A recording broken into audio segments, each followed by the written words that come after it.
ازيكم يا شباب؟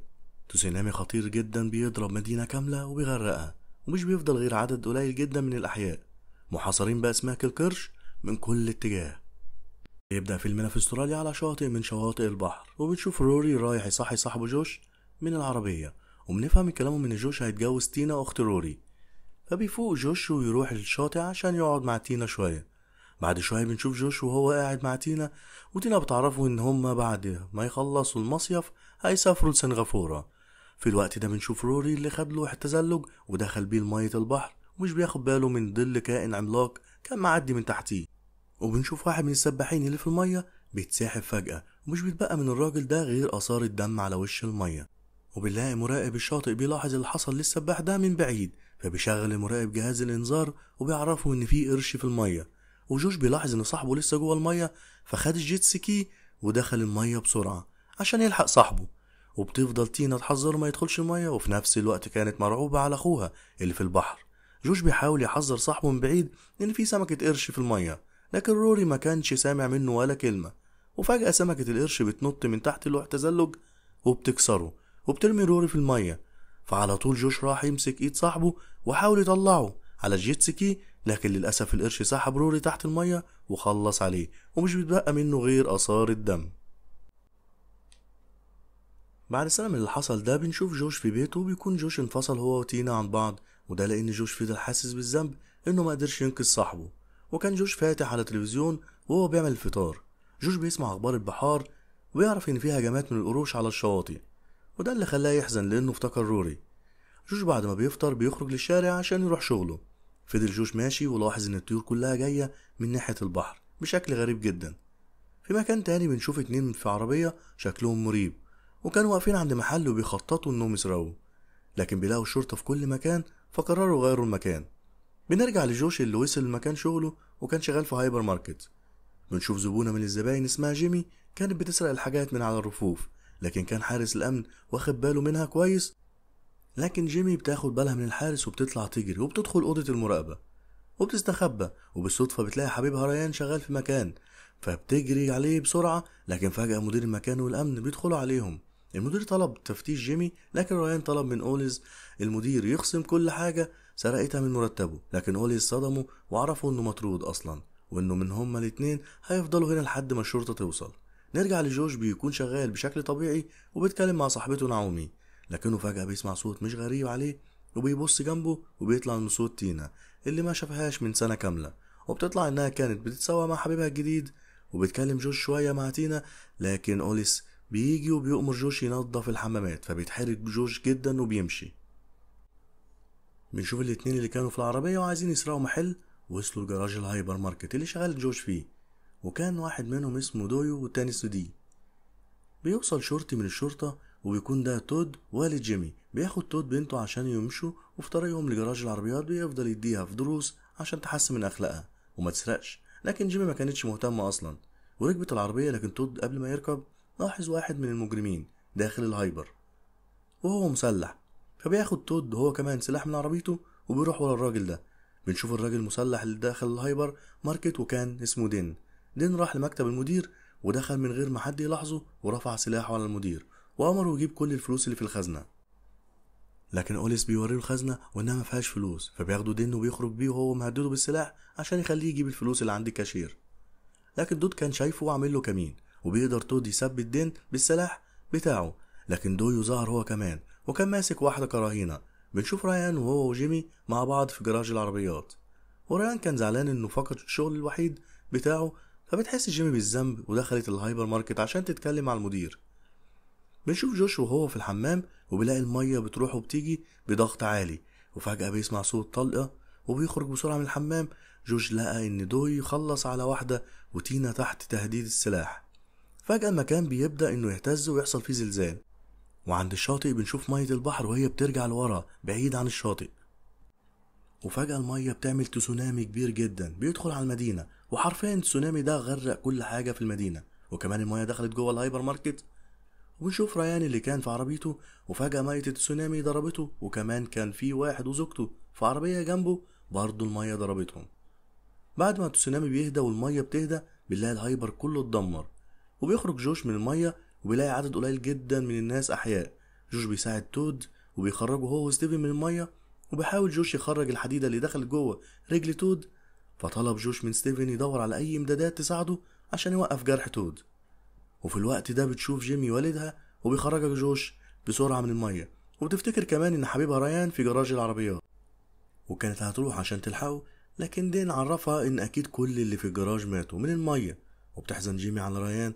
جوش بيلاقي تينا في المية ومصدومة من اللي حصل، فبينزل يلحقها وبياخدها عشان يطلعوا فوق الرفوف مع باقي الناس. تينا قبل ما تطلع بتشوف جثة بتتسحب تحت المية ومش بتفهم ايه اللي سحبها كده. ستيفن وهو بيدور على الامدادات بيلاقي شخص لسه حي. بنرجع للجراج العربيات اللي بقى متدمر وكله مية.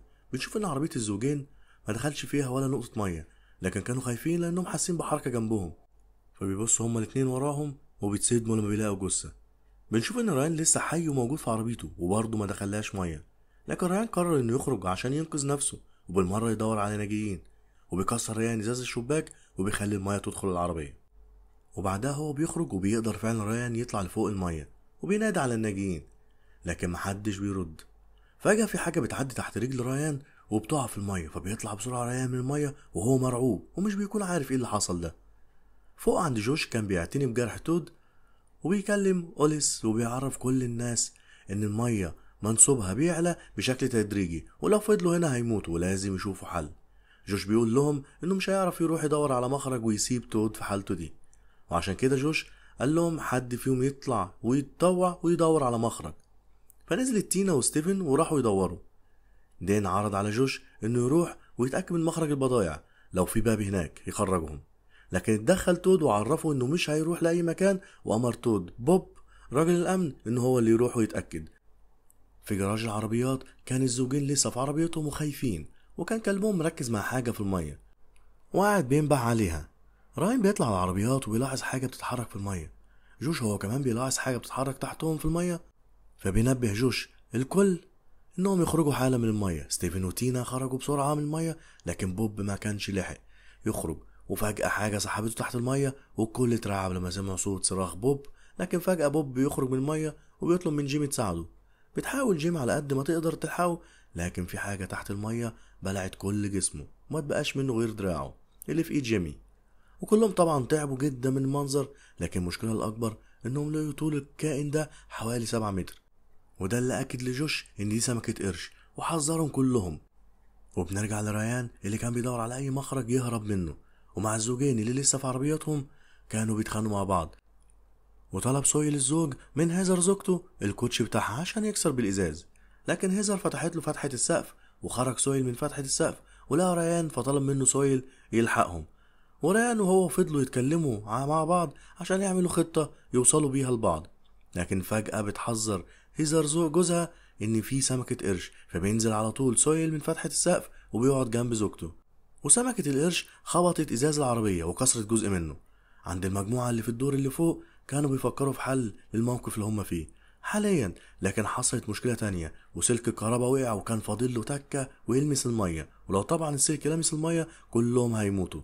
فبيعرفهم جوش إن سكينة قفل الكهرباء في المستودع اللي قدامهم، وكان جوش هينزل في المية عشان يروح يقفل الكهرباء، لكن دينا منعته وقالت له ما يروحش. فاتطوع ستيفن وقرر انه يروح، وكان عنده خطة.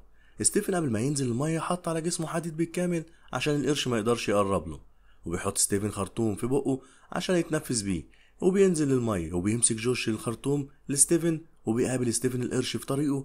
القرش بيفضل باصص له شوية وفي الآخر بيسيبه.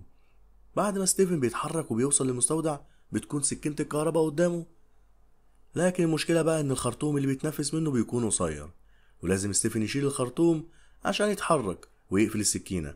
ستيفن بيقرر انه يخلع الخرطوم وبيروح يشد سكينة الكهرباء، وفعلا قدر يفصل الكهرباء عن المكان وحاول يطلع فوق المية عشان يتنفس. لكن لما حاول يطلع للسقف ويتنفس كان الحديد اللي لابسه مش مخليه عارف يطلع فوق المية، فقرر ستيفن الاستسلام وبيقع ميت. تينا لما بتعرف ان ستيفن مات بتقعد وهي حزينة جدا. بتحاول جيمي تهون عليها، لكن تينا كانت حزينة جدا على ستيفن. نعومي ودين قدروا انهم يصنعوا رمح عشان يدافعوا بيه عن نفسهم. في الوقت ده كان جوش شاف فتحة التهوية اللي في السقف، وكان في باله ان ممكن دي تكون المخرج ليهم. اما بقى عند ريان عمل خطة عشان يجذب القرش اللي عندهم عنده، وقطع ايد جثة ميتة جنبه وحطها في المية، والقرش شم ريحة الدم وبعد عن عربية الزوجين وعام ناحية الدم، وده اللي خلى سويل وهيزر يخرجوا بسرعة من العربية ويعوم بسرعة في المية. ولما القرش شافهم بيعوموا في المية لفلهم تاني، وعلى آخر لحظة قبل ما القرش ياكلهم قدر سويل يطلع هيزر على عربية تانية مقلوبة في المية. وقبل ما يطلع سويل القرش كان بيقرب منه جدا، فرماله سويل الكلب بتاع هيزر وطلع بسرعة جنب هيزر على العربية. وفي الدور التاني عند المجموعة كانوا جابوا حبل ورموه على فتحة التهوية، واتطوع أوليس إن هو اللي يطلع من الفتحة، ورفعوه دين وجوش بالحبل. ووصل أوليس جوه الفتحة وقدر يفتحها، لكن بيلاقي عدد كبير جدا من العناكب جوه، واترعب أوليس وكان هيقع في المية، لكن توازنه رجع وفضل ماسك في الحبل. وفجأة بتنط سمكة القرش من المية على جسم أوليس وبتقسمه لنصين، وبيقع جسم أوليس في المية ووقعت تينا هي كمان، وقبل ما القرش ياكلها بتلحق تطلع. وكلهم طبعا بعد اللي حصل ده كانوا مرعوبين. بنرجع ريان والزوجين اللي في الجراج، وكانت هيزر زعلانة جدا ان سويل رمى كلبها وخلص عليه، وحاول سويل يبرر موقفه لكن زوجته فضلت زعلانة. وكان ريان بيحاول يشوف مخرج في اي مكان وما لقاش، وقرر ريان انه يتحرك على المواسير اللي في السقف. وقبل ما يطلع على المواسير الكشاف اللي معاه بيقع في المية، فبينزل بسرعة ريان وبيجيبه. وبيطلع ريان كان بيعمل خطته وبيتحرك على المواسير اللي في السقف، وكان القرش تحته بالظبط ومستني يقع ولا يعمل اي حركة غلط.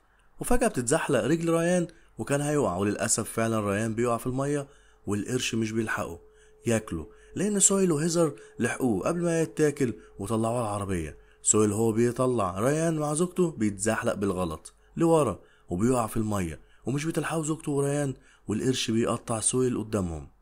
عند المجموعة في الدور اللي فوق كانوا يائسين جدا ومستنيين الموت، لكن دين الوحيد اللي فضل يشجعهم واداهم عزيمة انهم يخلصوا على القرش، وكان محتاج خطاف من اللي في المية ناحية مكان الكاشير، فطوع تود انه يروح ويجيبه. لكن جيمي ما قدرش يتخلى ابوها هو اللي ينزل، وعلى طول نطت في المية وكان القرش ورا جيمي، لكن جيمي كانت اسرع منه. جيمي لحقت تدخل في المنطقة اللي الكاشير بيقعد فيها، والقرش لما حاول يهاجمها ضربته على راسه وخليته يبعد عنها. بتجيب جيمي الخطاف وبتربطه في الحبل لدين، وبتربط فيه قطعة لحم كبيرة عشان يستخدموها طعم للقرش.